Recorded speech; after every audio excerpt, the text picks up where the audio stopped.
Okay. All right. Good evening to you. Welcome to the Brian Cochran Show. And today we have a special guest, Brother Jason. How you doing, sir?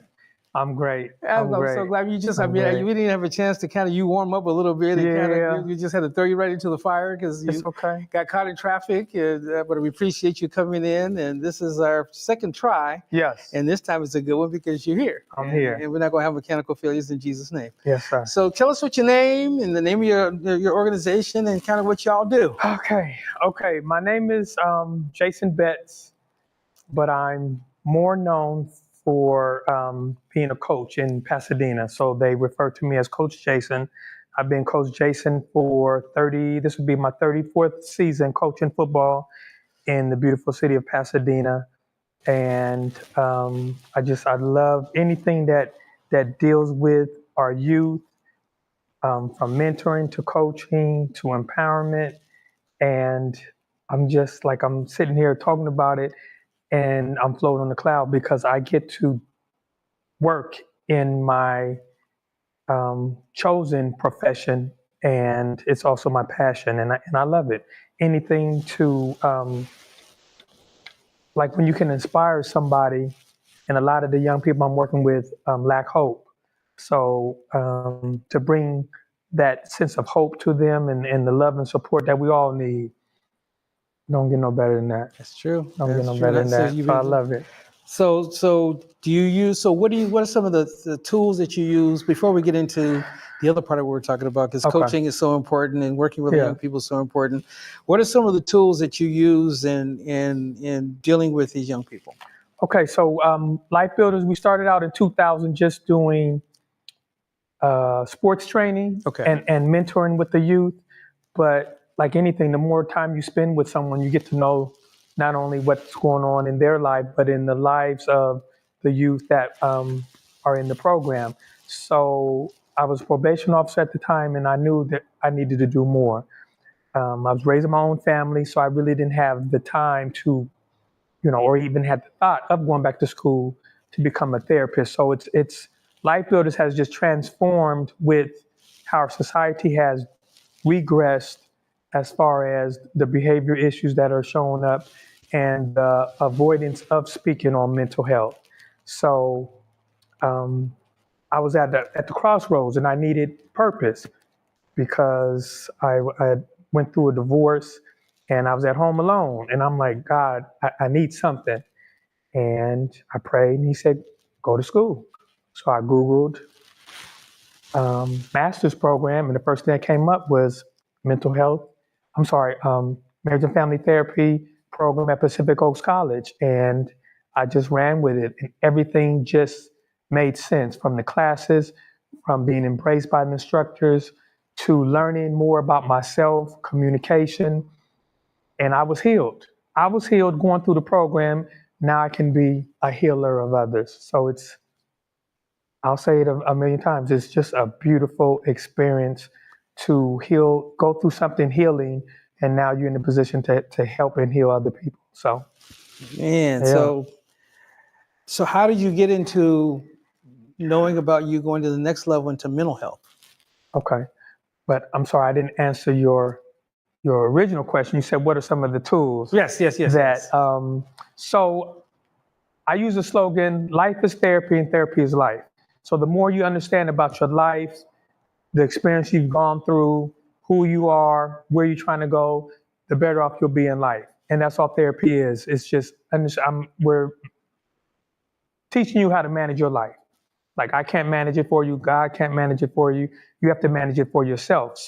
But what if you didn't get those tools? So we give them tools, suggestions that they can use to not only heal from trauma, discover themselves, and figure out a plan to navigate through life. And so some of the things, from lifing, coping, social skills, and a lot of it is just being accountable to yourself, being patient with yourself, being kind and loving to yourself. A lot of people, they don't know how to do that. They weren't shown that, taught it, and we start that process. That's fantastic. And that's the foundation. And so what are some of the things that you do within your organization? So right now it's another thing that makes me smile. So we have a after school program in Pasadena where we spend time not only mentoring but tutoring young people in Northwest Pasadena. It's a underserved community, and we teach empowerment and have healing sessions at 2 different detention centers in San Bernardino, California. And we'd have a drug and alcohol rehabilitation program at one of the facilities, and it's been received well. So now they want us to teach the drug and alcohol rehabilitation program at the second facility, which blessings on top of blessings. And with LA County, we're providing mentorship to individuals on probation, teenagers and young adults. What I really like, not only are we providing jobs for individuals that I know, but we also help and support people returning home from prison. Awesome. And we hired a young man, just got home needing opportunity, and he presented himself well. He's ready to go, and he started the end of December, and he's doing well, and I love it. Fantastic. I love it. I love it. So we are both African American, as y'all can see. Yes, sir.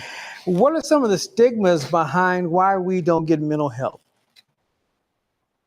Let's see. Let me try to break it down. So I believe, first of all, in the grander scheme of society, mental health, like growing up, I don't know if you remember, but I remember people saying, "Oh, they're crazy," and we would like laugh and make fun of it. Right. But if somebody really has issues, we really shouldn't be making fun of them. Now, we can joke and have a good time, but if somebody's struggling with their mental health, they shouldn't be ridiculed. So growing up, it wasn't discussed.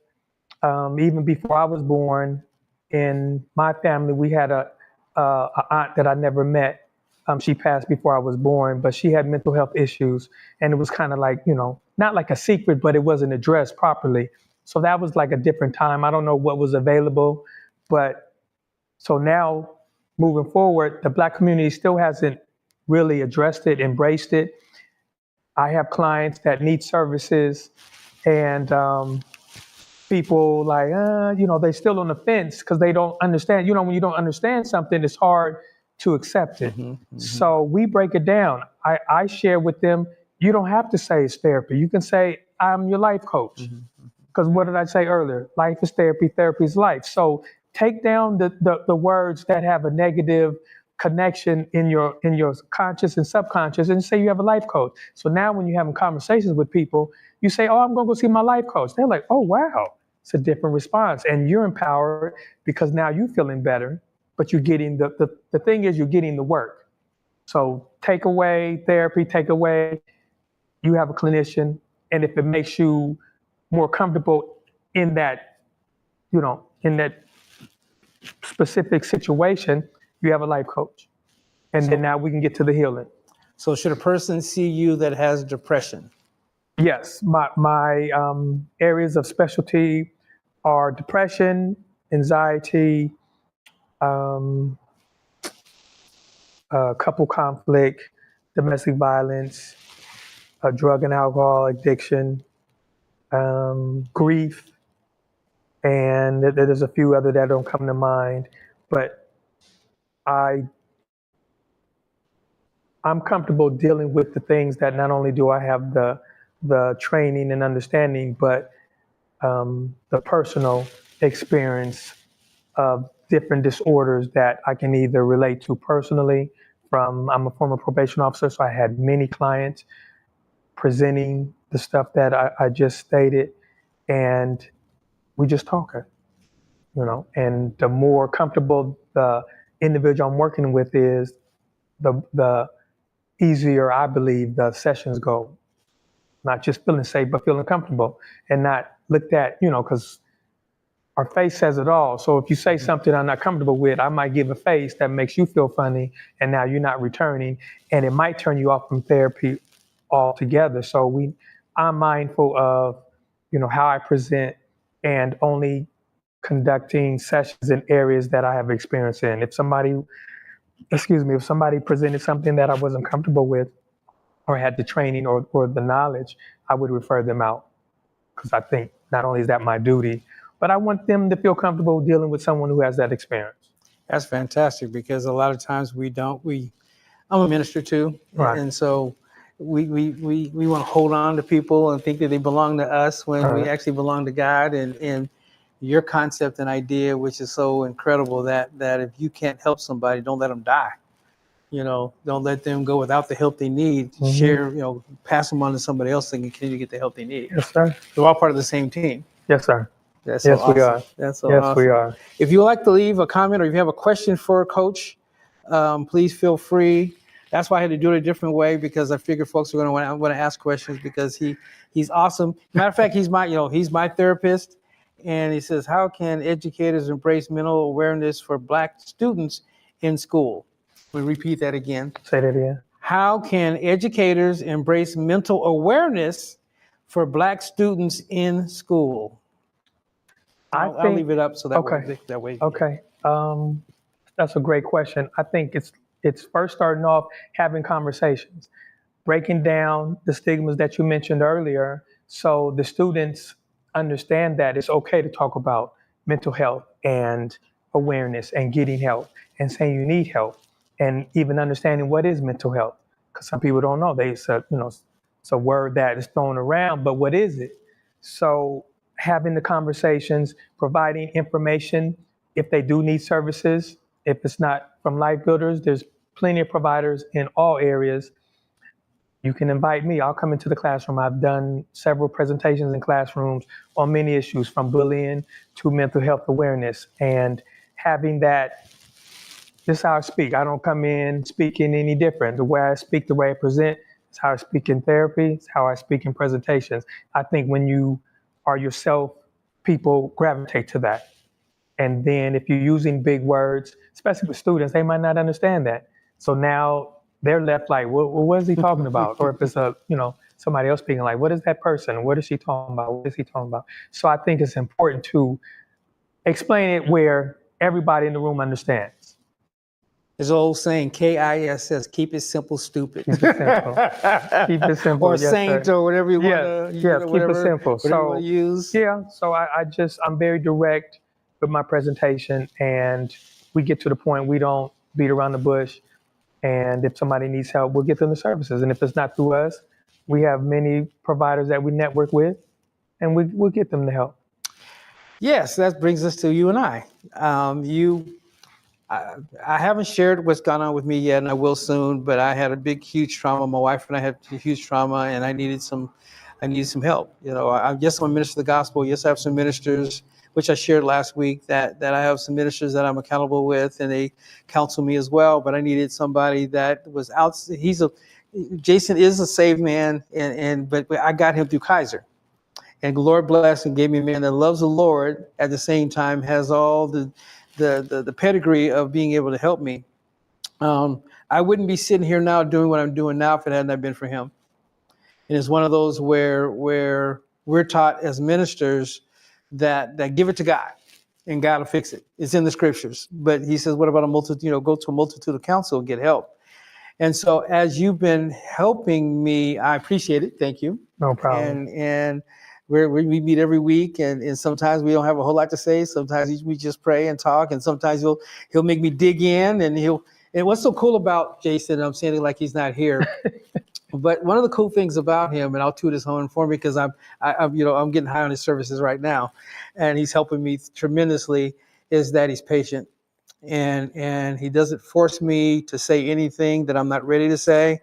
He's given me some tasks to do, and I came back the next week and said, hey, I couldn't do it, He said, look, don't worry about it. We'll wait till you're ready.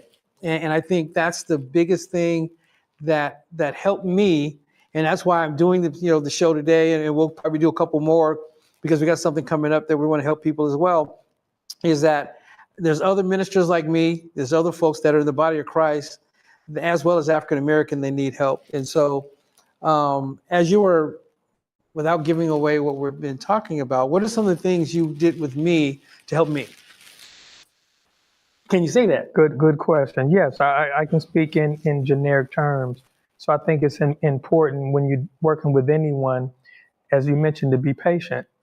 Come in with not stuff that maybe from another client that has similar issues or concerns or what they're presenting, coming in with a clean slate, like you're someone totally different than the next person. So I'm able to block out everything and just focus on, like when I first met you, focus on you, what you're presenting, and where you need the help at, but not say, okay, we got to, we got one thing we do have, we have time. We have time. So got good insurance, y'all. it's understanding that we have the time to do the work, to be patient, and I share with all my clients, share what you're comfortable with sharing, because as we move forward, you'll share more. Like all my answers outside of, name, where you grew up, outside of the regular questions, all the other stuff, it'll come. And I think some clinicians, therapists, whatever they refer themselves to, I don't say overstep, but it's like being interrogated. Mm-hmm. And I don't think that's my personal opinion and professional opinion. I don't think that's good therapy. You shouldn't rush to get the answer. You'll get the answer when it comes. It's different if you're just sitting on the sideline and you never get in the game. Mm-hmm. Yes, certain clients you might have to bring a little, I won't say push, but you just approach it differently. But my experience is just keep coming. Each week we'll get closer, start peeling back this layer, that layer, and then the person just opens up. I did. The person just opens up, and I do. That's my style, and that's my same approach, and it has worked. So you also deal with anger management.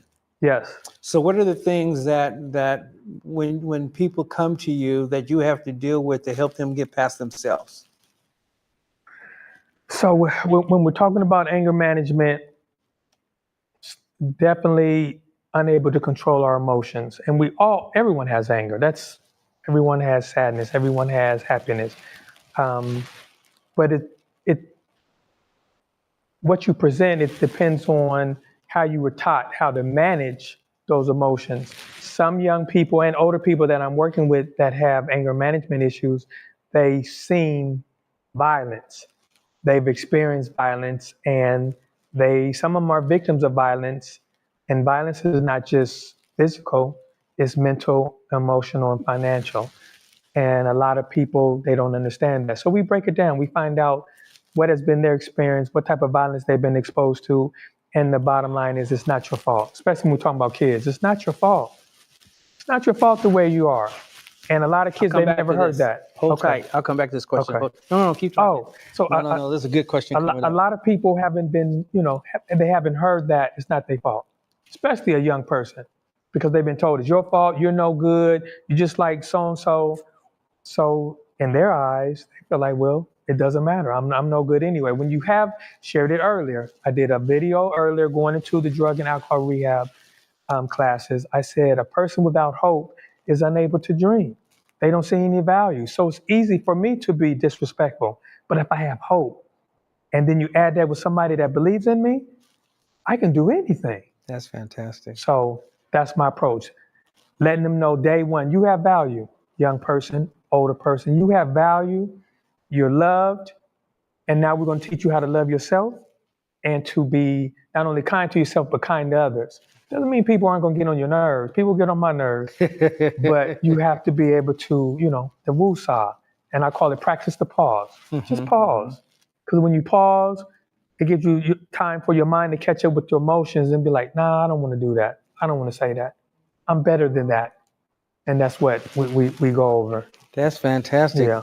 Your team is online too, and they're hitting me up, and thank you so much, because that is, you giving me some powerful questions to ask, and let me put this on vibrate. Okay, no problem. 1 second. No, that's not what I'm trying to do. 1 second, y'all, so I can put up this next question. Well, actually, part of the question is they were saying that you have a passion for cooking. Yeah. So talk about that, and then at the same time, you have put together a program around cooking and therapy. Mm-hmm. How do you do that? Okay, so culinary therapy. Let's start off where did my passion come from cooking? So my dad, growing up, he wanted me to be a self-sufficient individual. So it's no such thing in our household as woman's work. It's just work. So he wanted me to know how to cook, clean, sew, wash my clothes, do the yard, anything in the house. He wanted me to be able to do. That way, it doesn't matter who I live with, I got it because I know how to do it.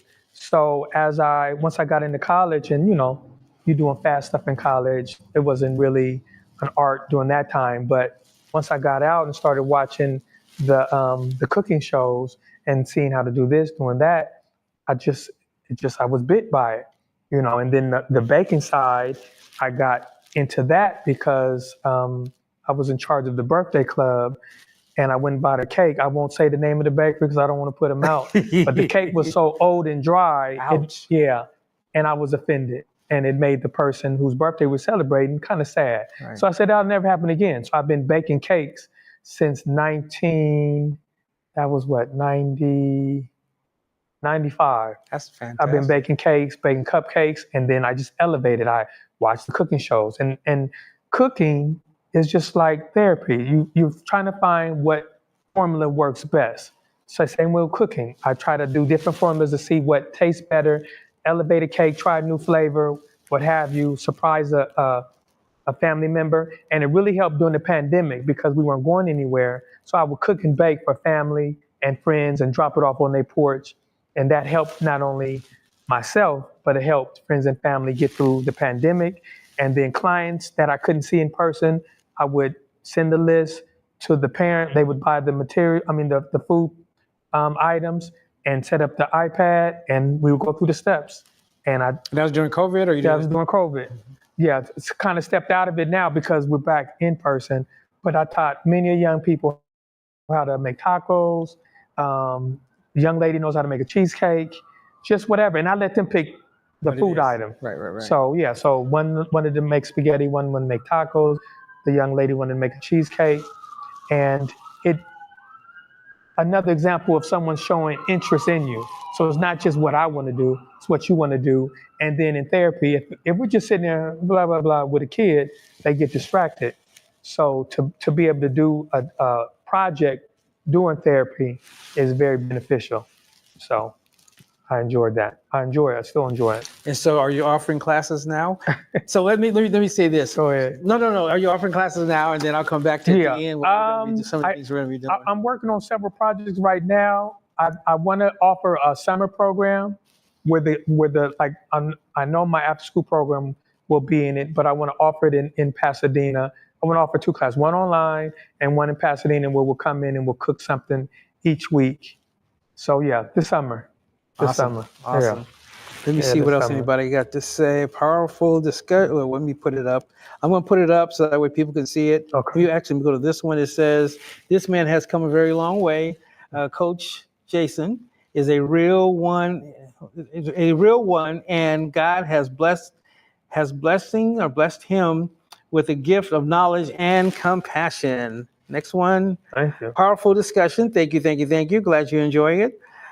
We go back like Jerry curls. I did have a Jerry curl. A good Fred oil. Oh my God! Yes. We're telling our ages. Yes, I did have a Jerry curl. Shout out to awesome. my mom. My wife is online too, checking us out. Okay. I know how it makes tamale. I know how to make tamale pie. Yes, that's my favorite. Thanks to my coach, my boss, and mentor. That's Shawnee. That's what I'm talking about. Shout out to Shawnee. I appreciate you. Your son's watching Pops.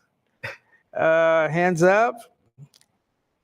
Says yes, cooking at all times. LOL. It's therapy for her. Yes, she does. Right now, she's doing a lot more cooking than normally. We kind of go back and forward. Mm-hmm. But since what happened to us, for the past year, she's been doing probably 95% of the cooking. Okay. And it's been therapy for her. So what you're saying, absolutely, is right there on time. It very much so is. Yes, team, life builders. We got this. That's right. Yes, we got it. It says, raised from the age of 8. You, Dad, great job, great leader, great mentor. Woo, that is so awesome. Thank you. Awesome. So we've been on now for almost a half hour. Okay. So one of the things that you helped me with was being able to slow down. because one of the things that I chronically do is take off and just go and do. And so during our therapy sessions, you kind of said, no, just slow down. Let's take, because you'll say, since I couldn't do certain things, I'll try to push it and force it. And you'll hear in my voice that I'm pushing it. And you say, no, slow down. So can you share with us, with our viewers, some of the things that we're going to do? And then let me put up, somebody has another question. Okay. And then maybe they can answer. All right. There is still a stigma, judgment linked to therapy. I appreciate Mr. Betts suggesting to label this life coaching. Yes.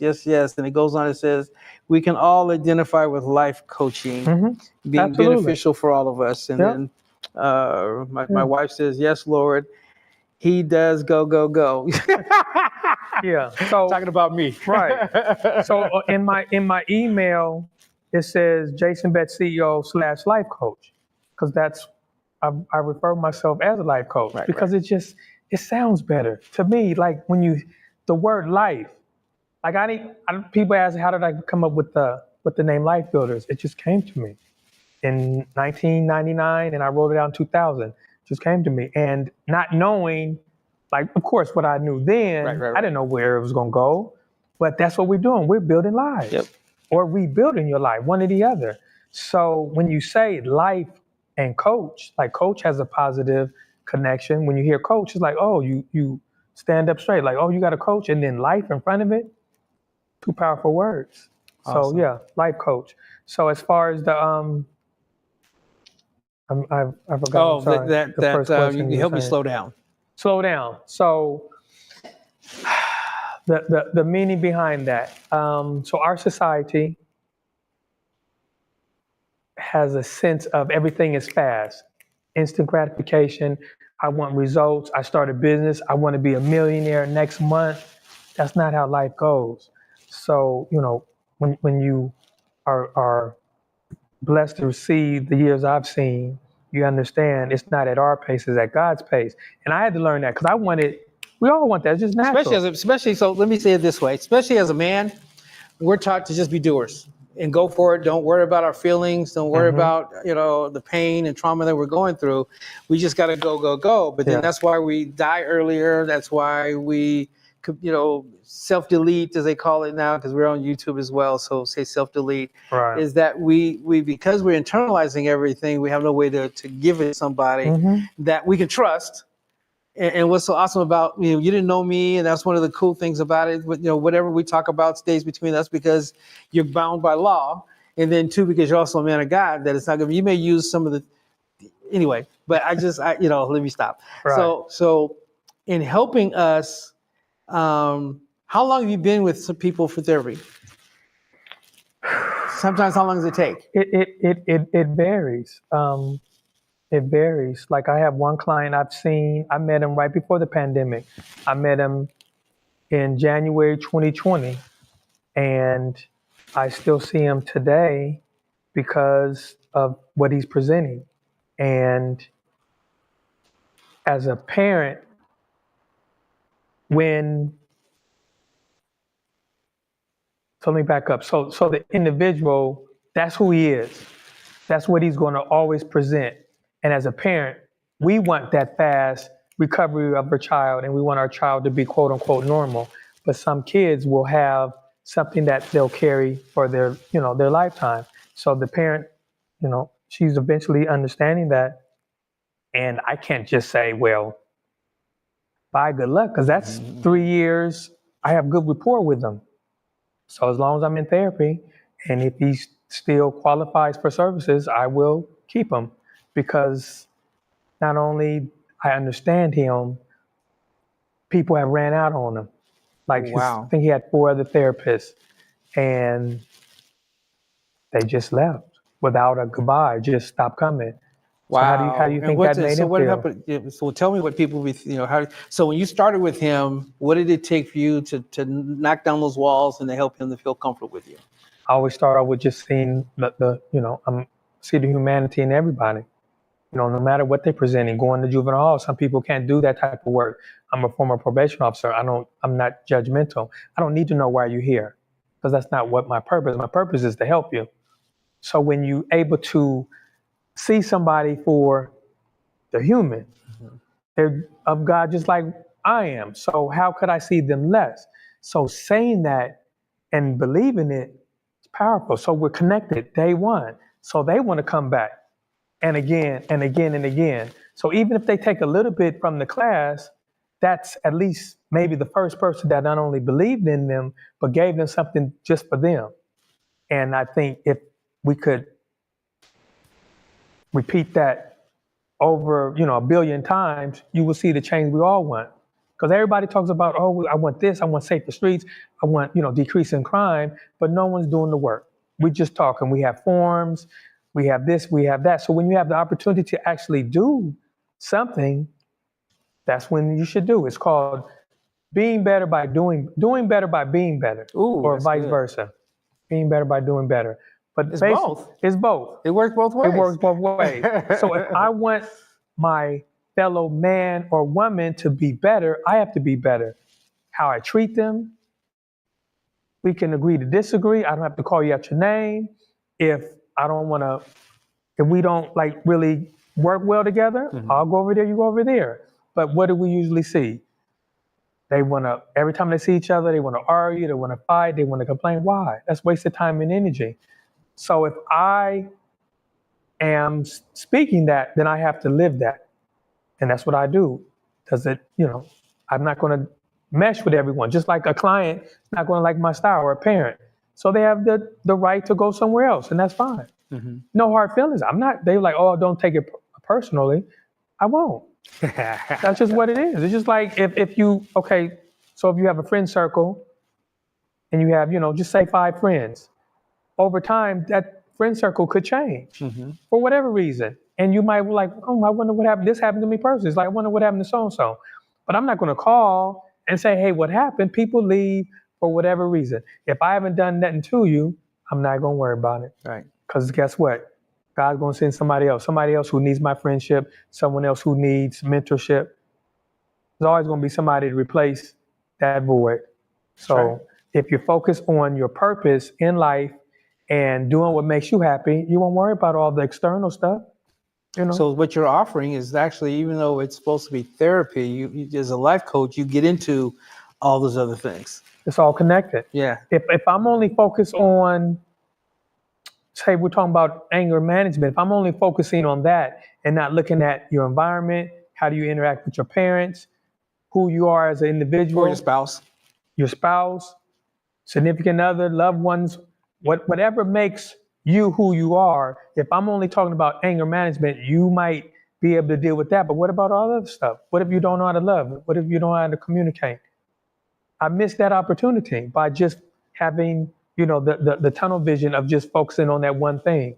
So we look at everything, because everything is part of you, not just the one thing that you put on the intake form that you're here for. Yeah.